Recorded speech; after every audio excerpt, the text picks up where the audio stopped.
السلام علیکم پیارے بچوں، آج میں آپ کو شہزادی صدف اور جل پریوں کی کہانی سناتی ہوں۔ 500 سال پہلے کی بات ہے کہ ایک ملک پر نہایت خوبصورت عادل بادشاہ حکومت کرتا تھا۔ اس کی رعایا اس سے بہت خوش تھی۔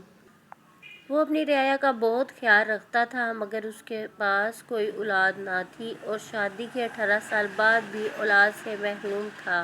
ایک بہت مشہور حکیم نے اسے مشورہ دیا کہ اگر وہ سیپ کا موتی منگوا دے تو وہ اسے ایک دوائی بنا دے گا جس سے وہ صاحب اولاد ہو جائے گا۔ بڑی مشکلوں سے وہ سیپ کا موتی سمندر کی تہہ سے نکالا گیا جس کا نام صدف تھا۔ اس سے دوائی تیار کی گئی۔ بادشاہ نے وہ دوائی استعمال کی اور ملکہ کو بھی کھلائی تو اللہ تعالیٰ نے انہیں ایک پیاری سی شہزادی دی۔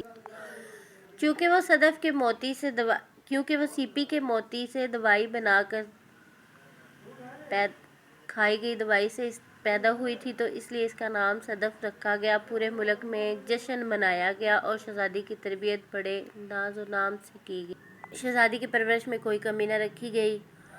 اس کے پاس ہر سہولت موجود تھی، لیکن اسے محل سے باہر جانے کی اجازت نہ تھی۔ وہ کبھی محل سے باہر نہ گئی تھی۔ اس طرح وہ 18 برس کی ہو گئی۔ شہزادی میں ایک خاصیت تھی کہ وہ پانی کے اندر آدھا گھنٹہ تک رہ سکتی تھی۔ ایک دن اس کے امی ابو کو بیرون ملک جانا پڑا۔ وہ جاتے ہوئے شہزادی کو احتیاطی تدابیر سمجھا گئے کہ محل سے باہر نہیں جانا اور اپنا خیال رکھنا۔ کچھ دن تو وہ محل کے اندر ہی رہی، پھر اس کا جی اٹھا گیا اور اس نے اپنے ملازمین سے کہا کہ میں گھومنے جانا چاہتی ہوں۔ اس کے ساتھ فوجیوں کے دستے اور کنیزیں گئیں۔ وہ لوگ محل سے باہر نکلے اور کچھ بنے ہوئے فاصلے پر باغ کی طرف چل پڑے۔ یہ ایک چوراہا تھا جس سے 4 سمت راستہ جاتا تھا۔